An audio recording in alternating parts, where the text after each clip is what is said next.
Hello, and welcome to this channel, Highly Sensitive Wisdom. My name is Susanna, and today's topic is kind of a continuation from the last topic. So today we will be talking about headache and some natural means of, getting rid of headache.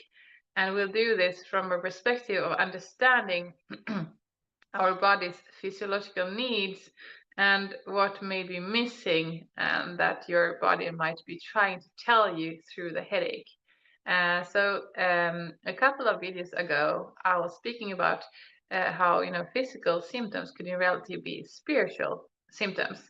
But then again, I just want to say that sometimes we get so much into spiritual stuff and then energetic stuff, and we forget about the physiological side of things also.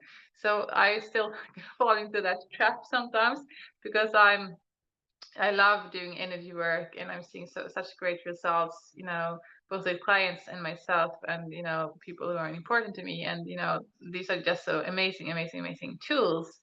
But we cannot remember that we are also, physical and physiological beings, and we have a physical body with physiological needs. So I also don't want to dismiss those aspects and just only focus on the spiritual and energetic stuff, right? So in this video we will be talking more about the physiological aspects, and in the last video I was speaking about sharing how to get rid of menstrual pain, so that was more specifically targeted for women. This video about headache, yeah, it applies to both men and women. And yeah, but what I really want to get at, as I said, is understanding the logic and the functioning of our human body, and how our human body will be giving us, symptoms as alerts, like, hey, something is out of balance, I need some assistance here, you need to give me this or this or this. And then we are so conditioned to being so disconnected from our bodies, so we don't really understand what our bodies are trying to tell us. And then so many people just take a painkiller, and that's really the worst thing you can do, because that is telling your body, shh, shut up, what you're saying, your voice is not important, shut up. That's what you're saying when you take a painkiller. So please don't do that. So before we dive into the topic, first things first, please subscribe to the channel, give the video a like, and share your aha moments and key takeaways in the comment section so that we can inspire and uplift each other. And also I know what you are learning, so I can create more material and more content like this if it resonates. So thank you in advance for your participation. All right, so headache. Some causes are things in the actual brain, the physical organ, and sometimes it's mental, and there is a distinction between brain and mind. I have mentioned it in a previous video, but I think it's worth it to bring it up again. So the brain, this might seem obvious or superfluous, but I've seen in so many sources of information, including from people who call themselves experts or some kind of specialists, they still confuse those two, like using brain and mind as synonyms and using them interchangeably, and that's just incorrect. The brain is an organ. It's a physical organ with physical attributes, and it also has physiological attributes. And the distinction between physical and physiological is physiological has to do with function. So for instance, if we talk about the physical attributes of the brain, we'll talk about the shape, the color, the weight, the volume, those kind of things. When we talk about physiology, we will talk about function, like which are the functions of the brain in the body, and what is the role, or what role does the brain play, or what place in the ecosystem that is a human body, which role is, or which place in that ecosystem is the brain's place. When we're talking about function, we are talking about physiology, but that is still on the level of the brain and not the mind. So the mind is non-physical. So the mind is a device, and basically it's a computer. It's a device whose functions, to a large extent, overlap with the brain's function, but they are still separate. So sometimes we have headache, in our physical organ, which is the brain, because of mental causes. but the pain is not in the mind because it's non-physical. So the mind doesn't feel pain. The brain can feel pain, or we can feel emotional pain that comes also from mental causes. But the mind itself doesn't feel pain because it's non-physical. How can it feel pain if it's non-physical? So let's see. Let's start with water, and that is probably the most common cause. And yeah, also I want to do a disclaimer here because I'm not a medical doctor, and I don't pretend to be one either. If you have some medical condition that causes headache, I cannot address that specifically. I don't know, anything about your specific case. These are just general guidelines, and I'm speaking, with experience and the authority of being, an energy worker, certified in the emotion code, body code, belief code. I'm also a psychologist. I'm also a truth seeker for more than 20 years, and I consistently inform myself on an ongoing basis on a variety of topics, adding to the puzzle of life, trying to figure out how things are linked together, and seeing the bigger picture. And I have a truly holistic view or approach to things, and I'm also quite stubborn. So I don't give up just because I don't find the answers immediately. I keep digging for information and finding the missing pieces and the missing links. So yeah, so I have seen this over and over in so many clients and so many people in my life, that they have headache and they have no clue about why. And often the underlying causes or the reasons for having headache are usually quite obvious when you find out what the true cause is. And you're like, oh, that was a really easy one to prevent. So probably, I cannot give you any statistics on this, but probably the most common cause for headache is dehydration. So then what do you need to do to get rid of the headache? You need to drink more water. It's very easy. And not only water, you have to make sure to replenish your electrolytes. And I also insist a lot about the electrolytes because so many people are dehydrated. I mean, so many people are dehydrated because they don't drink enough water. But then if you tell people to drink more water, they just drink more water and they don't think about the balance of the electrolytes in the body. And then what could happen is that if you drink a lot of water thinking that you'll be more healthy and you'll get rid of headache and all kinds of unpleasant symptoms in your physical body, you drink a lot of water thinking you'll get rid of those, and then you just cause new imbalances because you flush out your electrolytes present in the body with so much water. And then you can be dehydrated anyway, not for lack of water, but for lack of electrolytes. So it truly is a balance, the physical body, the human body is always trying to live in balance, in equilibrium or homeostasis or however you want to call it, but it's still an act of balance. So we have to be really careful and listen to our bodies and really tune into our bodies. And yeah, truly to be, in sync with our body, to find these things, because sometimes these are just tiny details.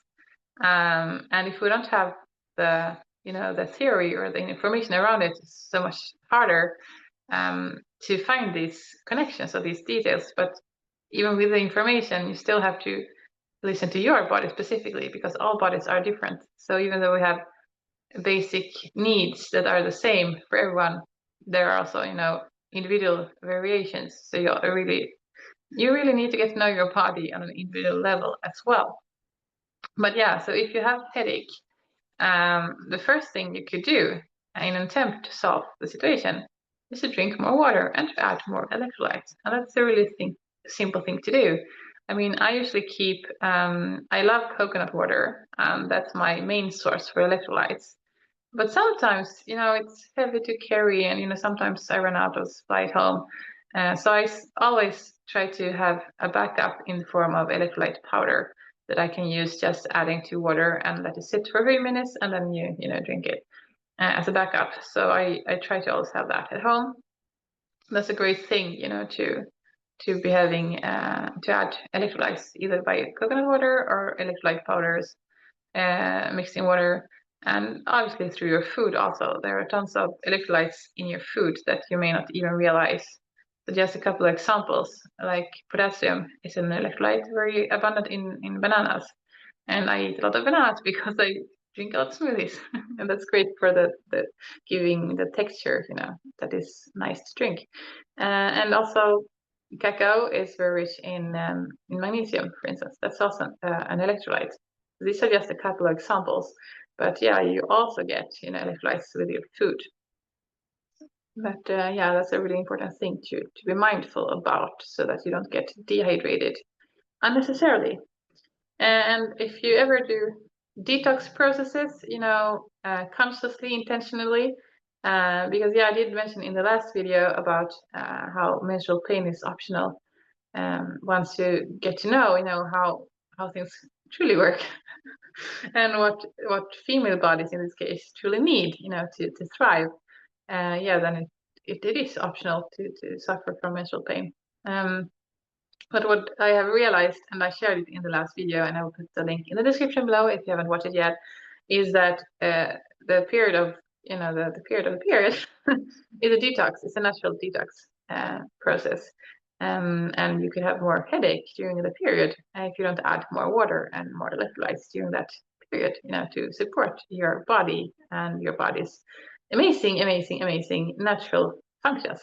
But if you ever try to do a detox, intentionally, like having maybe some plant extracts in your smoothie to facilitate detox, or maybe you go to a sauna of infrared light, or so many methods of detox, or maybe you use essential oils for detox, or yeah, or you take some kind of I have it in French, charbon.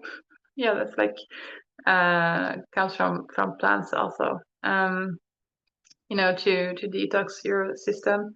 All these things will indeed help you detox your system. But if you don't add more water, also in addition to the product you're taking, or in addition to all of the infrared light that you're exposing yourself to, yeah, then you'll likely have headache. Not from the detox itself, but from dehydration, because you didn't add more water to facilitate the detox process. So that's the first point I wanted to mention. The second is lack of air, or lack of oxygen, because in modern or postmodern, Western contemporary societies, we spend absurd amounts of time indoors, and not only indoors, but we're just seated in a chair, in an office or whatever. So another reason for headache can be simply you have not spent enough time outdoors to replenish your body's levels of oxygen. So headache, and then again, yeah, I'm repeating myself here, but I just want to show you just how absurd it is. Like so many people, when they have headache, they just take a painkiller, and like what your body was trying to tell you was like, hey, you cannot be stuck in this indoors environment all the time. I need air. Give me air. I need to go outdoors. Please let me out. Like your body's trapped in this indoors environments that is so artificial and not at all supportive of our body's natural functions as the natural creatures that we are also. So yeah, you have to give your body fresh air outdoors, and preferably in nature, every single day. You cannot skip that. I mean, if you skip spending time outdoors, yeah, then you will have more headache, because your body needs oxygen for all kinds of processes in the body. We need oxygen for everything. And even though you think you have a good oxygen supply indoors, because otherwise you would faint or something, yeah, it's not the same quality as when you're outdoors and in nature. You need, this fresh air, this fresh oxygen that you can get, in nature. You need that. So make that a priority, also spending time in nature. So you will be more in harmony and more in balance, because you're addressing and honoring your human body's, natural needs, of being, in nature. That's super important. So another aspect which goes with the previous one is that so much of our work today is based on, sitting in front of a screen, computer screen, doing all kinds of tasks in front of a screen. And what you need to know is that it's very artificial to start with, And also the screens, they emit blue light, and blue light can also be really tiresome, for your eyes. And your physical eyes are actually an extension of your physical brain. Just like your eyes are, physiologically and physically speaking, your eyes are part of your brain, but they are not like, they are an extension, but they are still part of the same system as the brain. So if your eyes are really fatigued, really tired, because you're sitting in front of a screen so many hours a day for work, so if your eyes are really tired, then your brain will also be very tired and can produce headache. So what you need to do, ideally, is to reduce the number of hours before, in front of a screen.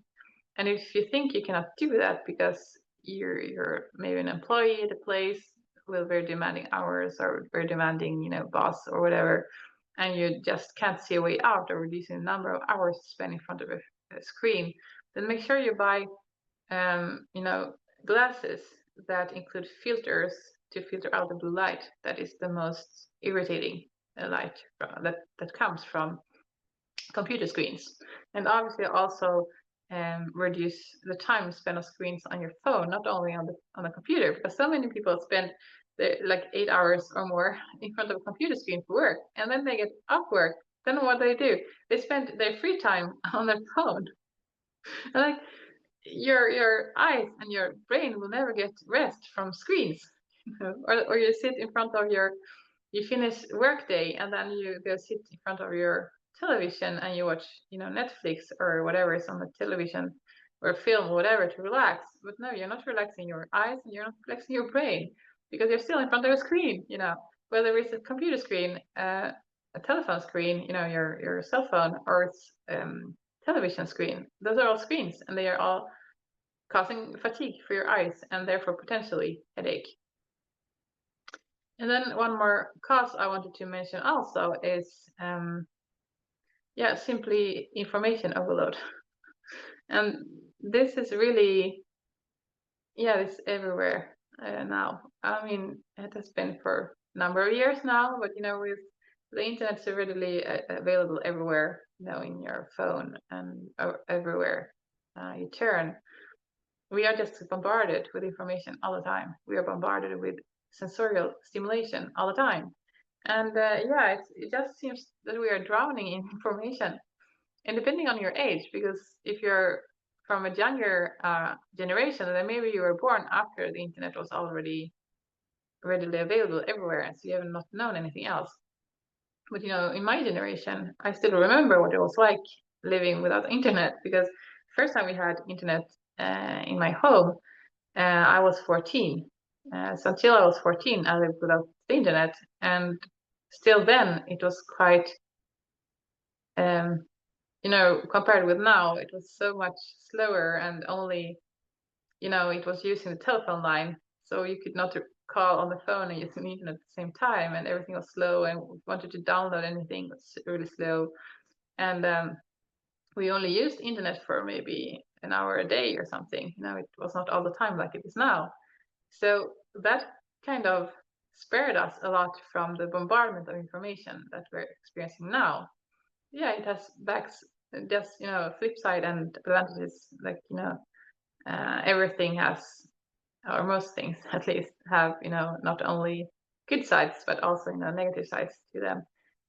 So it's great to have this access of information and all kinds of empowering information and knowledge, and so many things we can do with the internet that previous generation could never even dream of.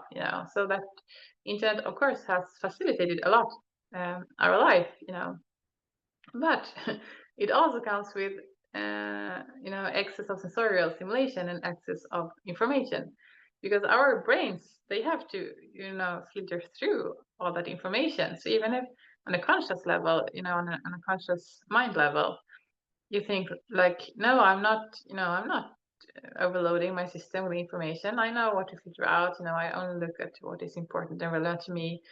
Your brain is doing a lot of work to filter out, on deeper levels that you're not consciously aware of. So your brain can still get really, really tired because you're exposing yourself to so much information and so much sensorial stimulation.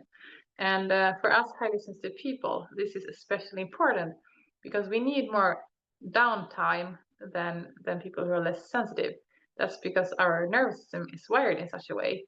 And obviously, the nervous system is tightly connected with the brain. So, obviously, if your nervous system is constantly overloaded with information or sensorial stimulation that your nervous system has to deal with, and you don't respect your need for downtime and rest and maybe withdrawal from other people, then yeah, you will likely have more headaches as well because your system is just overloaded and overwhelmed, you know.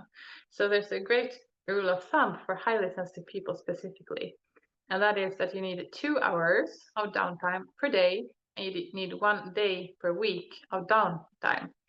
So that doesn't necessarily mean that you'll be alone all the time, even though, yes, for highly sensitive people, it's really important also to have alone time. And this can get confusing to people who are not as sensitive as we are, because they can interpret our withdrawal or our need for isolation as rejection. They can interpret like, oh, we don't like them anymore, or like, oh, did I do something that offended you, or like, are you angry at me for something? You know, people can start having those kind of thoughts, you know, because we withdraw, and that is not usually not the case. Could be the case, of course, but usually that is not the case. Usually it's just our nervous system is a bit overloaded, and we recognize it hopefully on time before we have an emotional meltdown, or before we have a panic attack, or before our system, you know, our subconscious starts generating more symptoms in our physical body to alert us, like, hey, you need to have some time to process all this information. You need some time to digest this event that you went through or whatever. So if you do this, you know, regularly as part of your lifetime and part of your life hygiene, 2 hours of downtime per day and 1 day per week, you're up for a very good start, you know, to have a more balanced and harmonious life. So what do I mean by downtime? As I said, could be alone time, but it doesn't have to. What it means is that you will be in environments that are as calm as possible. You will avoid any kind of, you know, electronic or technological, you know, devices. You will avoid any kind of screens, or, you know, any loud environments, or, you know, anything that could um, that would give you more inputs, sensorial inputs, that would give your system even more things to process, more information to process, more sensorial inputs to process. And yes, if there are people in your environment that are loud, or they are, maybe they like drama, or they like gossip, or they like, you know, to look for faults instead of, you know, finding the solutions, yeah, you have to avoid those people during your downtime, or you will not get the recovery you need. And the best of all, and I also speak a lot about this, if you can, you know, use your downtime in nature. That truly is the best environment to recover and replenish your strength. You know, yeah, it's so healing to be in nature, whether alone or with someone. But you know, without your phone, without loud noises or music or whatever, without a lot of things to do, you know, you don't, during your downtime, you're not supposed to be productive, or, you know, perform a lot of things and do a lot of things on your to-do list. No, that's your time to, you know, to calm down your system, so that your system can digest and process all of the information and all the things you've been through during the day or during your week.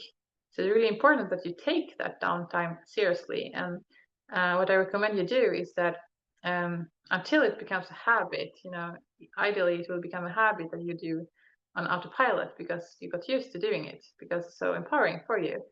But if you're just starting out, you know, with this habit, or you have difficulty to putting it in place, you can even write it down on your calendar, as though that is that like, you can write it down as an appointment. Like, if you are a serious committed person, probably when you have an appointment with another person, you honor that appointment and you arrive on time.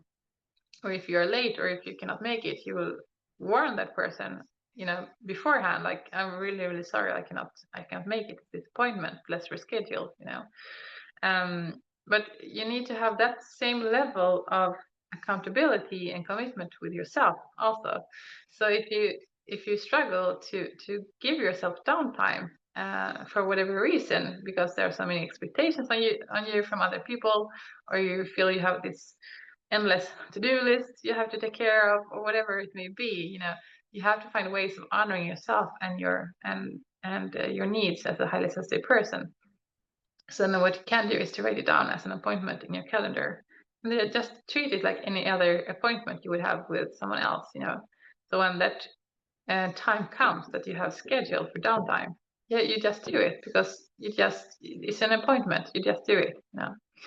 And over time, that will have a positive accumulative effect, because similarly to how overload, sensorial overload or information bombardment or being in the wrong environment with the wrong people, similarly, like those things that we could call negative or disempowering will accumulate over time, having the possibility of even making you physically sick, or ill.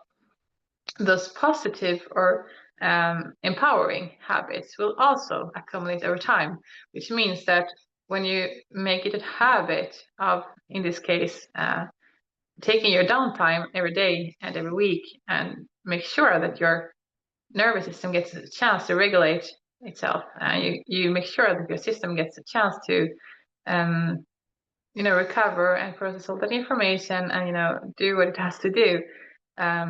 That will also have an accumulative effect that will be like a snowball effect. The things will get progressively more easy for you in your life.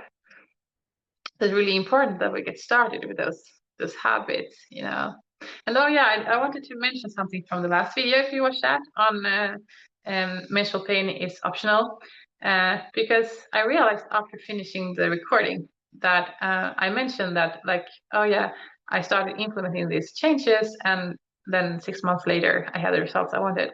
And that's what was because I was in a very toxic environment, sharing my life at the time with a very toxic person, and I was still very unaware just how toxic everything was. And when I started implementing those changes, I was still in the early stages of living in France, and I still hadn't decodified or decoded the social norms or how things work there, or everything was just chaos, and everything was so confusing, and I was just tired all the time, and I was just like, oh, what is going on here? Like, a lot of unease. So because everything else was so complicated, and I was at odds against these things, in a way. Therefore, these principles that I shared in the last video took longer to produce the results I was looking for. Had I been in a more neutral environment, or a more empowering environment, or a more harmonious environment, with loving, supportive people, in an environment with less noise, because the French culture is very noisy, just both with sensorial stimulation of actual noise, audible noise, but also a lot of mental noise going on. A lot of disconnection there, so a lot of noise all the time, which was super tiresome also. So had I been in a more harmonious, or at least neutral environment with people who were more supportive and uplifting, then I would have had results much faster. So the fact that they didn't manifest right away, that just shows, how toxic the environment was, and it doesn't undermine the power and the efficiency of the principles that I shared. So I just want to correct that statement, so we don't want to be misleading, because if you have a life situation where most things are working well, or you're with people you can trust and people who are loving and supportive, and the only thing that is bothering you right now is menstrual pain, and you only have to deal with that, then implementing these principles will probably give results much faster than I had mine. So don't create an expectation of, like, oh, I will start this now and I will have results in 6 months. No, it can be a lot faster. Depends on your situation and your circumstances also, and also obviously how consistent you are with a new with implementing the new principles. So I really cannot give you a time frame. I shouldn't have said that, because that could give a misleading time frame, of how long it would take for you. But yeah, I just wanted to make that correction, so that you don't focus on the time frame it will take for you to have results, but instead you focus on the actual principles. And whatever time it might take, whether a very short time or a long time, it will still be worth it. So you have to focus on implementing these principles consistently and observe what's happening in your body, so you can draw your own conclusions from that and adjust as you find it's necessary. I give the recipe, or the how to do it from my own experience, but I do recognize that all bodies are different, and that our life experiences have been different, and that we are maybe in different points in our life journey and our healing journey and our level of consciousness. And there are so many factors that are participating in creating the outcome or the results. And therefore, also, we cannot only think about, certain principles that we are applying, because there are so many other things around that will also, work together and co-create the results, right? So I just wanted to point that out also. And obviously there are more reasons for why someone would have headache. Headache is a quite common symptom, so it can mean all kinds of things. So I cannot, I cannot give you an exhaustive list of all the possible causes for headache. I'm just giving you some of the most common. So just for recap, dehydration, lack of oxygen, too much exposure to screens, whether computer, telephone, television, and without the necessary protection from the blue light that comes from the screens. And too much, information, information overload or information bombardment, I think is a more appropriate term, and that you don't give yourself enough time and space, to process all that information and digest all those sensorial sensations that your system has to deal with daily. Just one more point before I wrap up today's video on headache, and it's more a general piece of advice. Doesn't have to do only with headache, but it's super important in today's world with so much screen time, that because this can also create insomnia, and that's if you stay until late on your phone or whatever device you use that emits blue light, that can also interfere with sleep. So that's also a good rule of thumb, not only for highly sensitive people that have 2 hours of downtime per day. That's also a great rule of thumb for everyone, that a minimum 2 hours before you intend to go to sleep, you have to stop all exposure to blue light. You have to stop all exposure to the screens, basically, and you have to start slowing down. So you cannot expect to be productive until a few minutes before you go to bed and then expect to fall asleep easily. It doesn't work like that. Sleep and wakefulness, these are natural cycles. So we cannot just keep being productive in a linear logic, until right before you go to bed, and then you expect your body to relax and fall asleep. No, it doesn't work like that. You have to progressively slow down, the last couple of hours before you intend to go to bed. And that's also how you get a better quality of sleep. And that is also a reason for headache. Lack of sleep can also be a reason for headache. If you have a lot of insomnia, or insomnia can mean different things, both difficulty to fall asleep, but it can also mean that you wake up in various occasions during the night, even if you did sleep, you don't feel rested in the morning. Or it could also mean you did sleep, but you didn't recover at all, so you feel just as tired in the morning as when you went to bed in the evening. That's also kind of insomnia, something is going on there with your sleep and with your ability to recover during sleep. Make sure to also, allow that cycle to unfold cyclically, and don't try to push it, in a linear way of, you have to be productive all the time. No, you can't do that. You also have to respect and honor that cycle, So when you do slow down at least 2 hours before you go to sleep, you're increasing your odds or your probability greatly of having a good night's sleep, and that will also reduce the likelihood of you having headache the next day. Because lack of sleep or poor quality sleep is also a common reason for headaches. So then again, don't just take a painkiller. Evaluate, how are you sleeping? Are you sleeping well? Do you need to improve your ritual before going to bed, so you help your body to relax and slow down at least 2 hours before you go to bed? Are there things that you're worried about that keep you awake during the night, hindering you to truly recover during sleep? Those things could also cause headache. So as I said, there are many causes for headache. I have given you 5 in this video. I hope this is helpful, and that with less headache, you'll be able to more fully be able to embody your potential and dedicate yourself to your mission and help to spread more light in this world, because that's also why we are here, right? So thank you for today. You take care. Remember to stay hydrated, and I will see you again in another video soon. Bye for now.